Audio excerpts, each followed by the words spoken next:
Hey guys, I wanted to come on here because I saw this article from the Daily Mail where it was talking about the racist and misogynistic cartoons that um, Dr. Seuss um, wrote.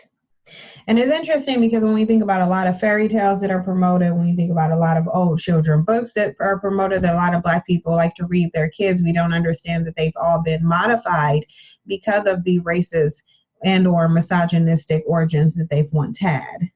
You have grown men running around on YouTube with Dr. Seuss Grinch avatars and other cartoon characters, not understanding the origins and the background of those things. So it looks like there was a book that he had called Take a N-Word for Your Woodpile. Okay.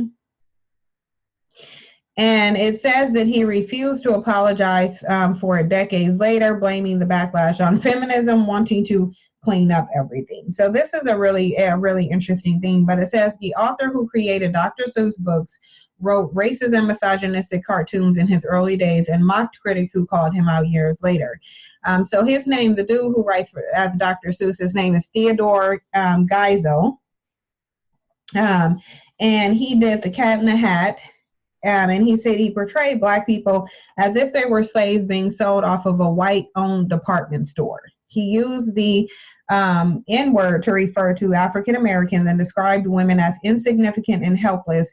A new book coming out Tuesday says. Now, of course, they could be putting this out. They want to sell the book, but I don't doubt that this is how it was, because a lot of these authors and like even there was a lot of stuff on Walt Disney and how racist he was. How many people run around giving their children, Walt Disney cartoon and fairy tale clothing and memorabilia, not understanding or really caring to understand. And I think for a lot of Black people it wouldn't matter anyway, but just not understanding the racist origins of Disney. It says the book Becoming Dr. Seuss, Theodore Geisel, and The Making of an American Imagination by Brian J. Jones is a candid re-examination of the author, beloved by millions for his nonsense verse and vivid cartoons. During the Second World War, Geisel succumbed to the paranoia about Japanese Americans and wrote a cartoon showing them lining up to get explosives to bomb America. So it's really interesting because when you get into the psyche of the dominant society, it's always to villainize everyone except themselves. It's always to try to cast fear on everyone and make you be fearful of everyone but themselves. Meanwhile, they're the ones going around doing the genocides, the murders, destroying the planet, polluting everything. They're the ones that are posing to be the biggest threats to life. I don't even want to just say humanity. I want to say to life itself.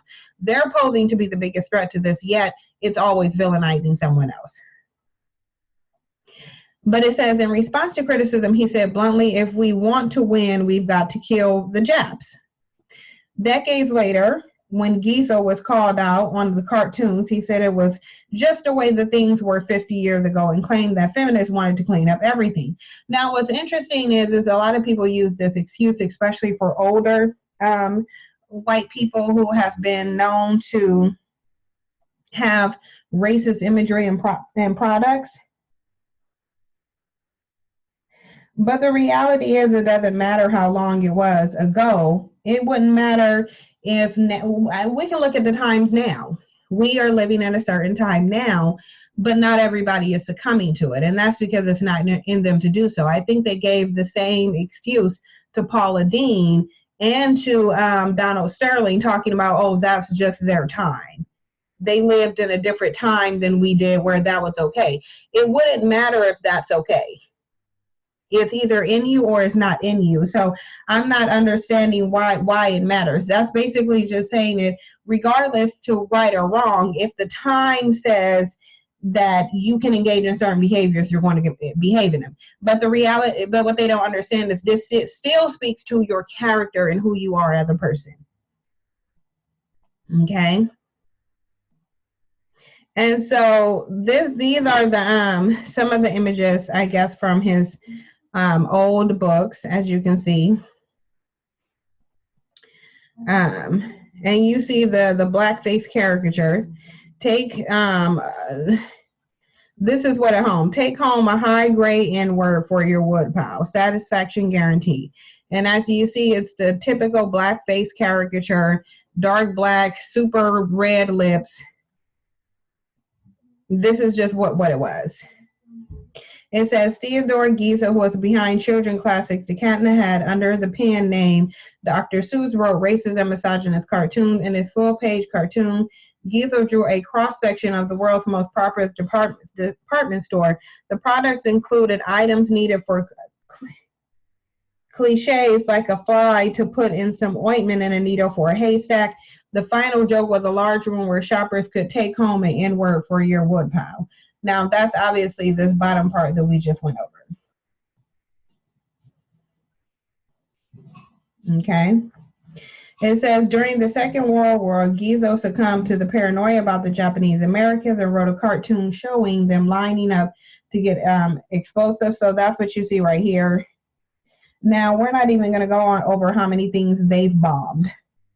Okay, how many people they've committed acts of genocide on, how many animals went extinct because of what they've done. Yet he's doing something villainizing Japanese.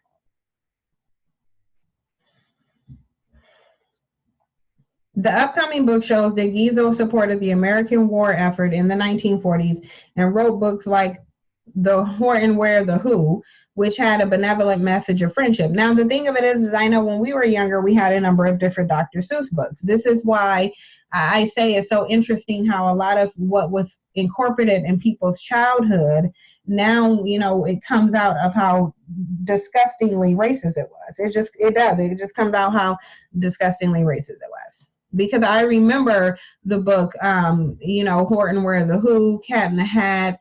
There was a lot of books that we read as a child, my mom not understanding the racist origins of this men. And that's why I say a lot of Black people do this, especially with Disney movies and things like that. They're not doing it because they have that awareness. They're doing it because they don't.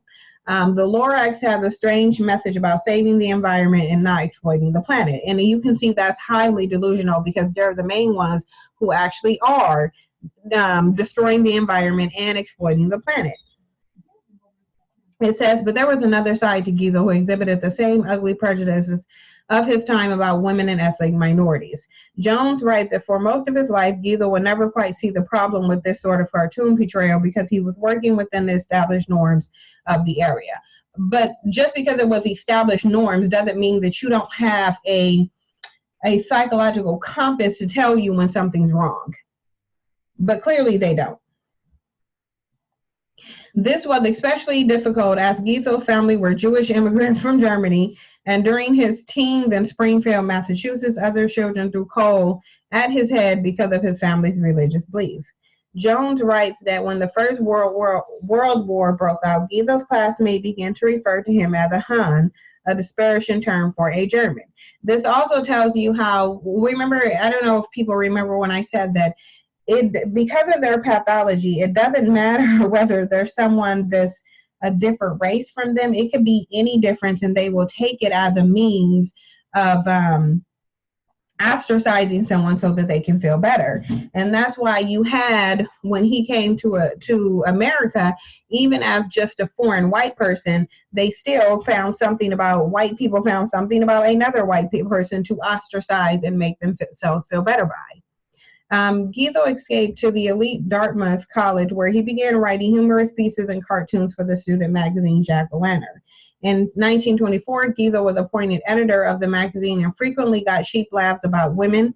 Jones dryly notes that his views on women would evolve slowly. One of his cartoons shows an attractive woman standing behind a balding hotel desk clerk who looks at her lecherously. She says that there is something wrong with the keyhole in her door, and he says he will look into it tonight. In one of the first pieces as editor at Jack-O-Lantern, Giza wrote, "For what is more pleasantly than to see 5 husky college men make some silly girl realize how insignificant and helpless they are." So this dude was just all around, really. Just all around. He saw the American singer Josephine Baker, who performed to a rowdy crowd wearing just a skirt made of bananas, and wrote cruelly that to a friend that it served to vivify rather than to conceal her Alabama vulva.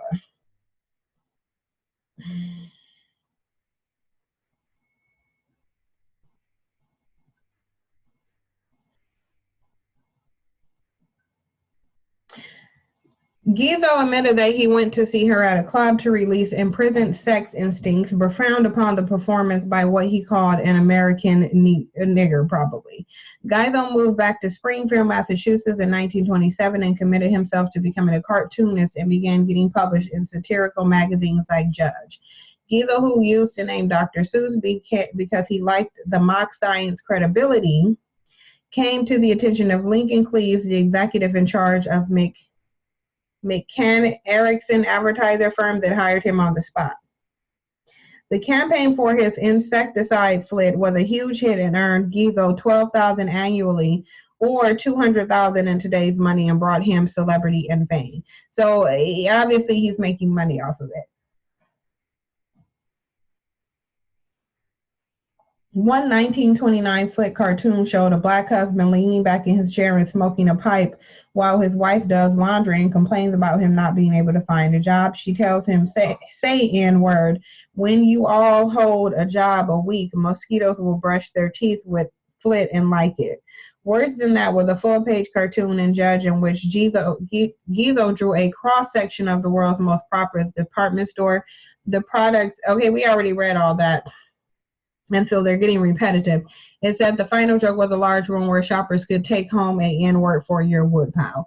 But the thing of it is listen, nobody should, and I'm not going to go over this entire article because it's too long, but I think we get the point on the reality is this is just their pathology. So they could go over every single children's book and every single children's show from the past, and you can guarantee you're going to see the same thing in there. Them being disgusting, misogynistic, mostly racist, and then trying to justify it by saying, oh, this was just the time. This is just the era that they lived in. Although somehow that doesn't still speak to their character, because like I said, just because it's the era that you live in, you don't have to engage in this behavior, but this is the behavior that they choose to engage in. But you guys let me know what you think about this. Thank you for your support. I will see you in the next video. This is just really interesting. You guys, I want to know how many of you kind of grew up on the Dr. Seuss books and things like that, and are you surprised by this? I'm certainly not, but I do think we need to do more research on what we feed to our children and what we expose our children to, especially when it comes to authors and cartoonists and people who are making content, but they don't come from our community. But I'll leave it there. Thank you guys for the support. See you in the next one.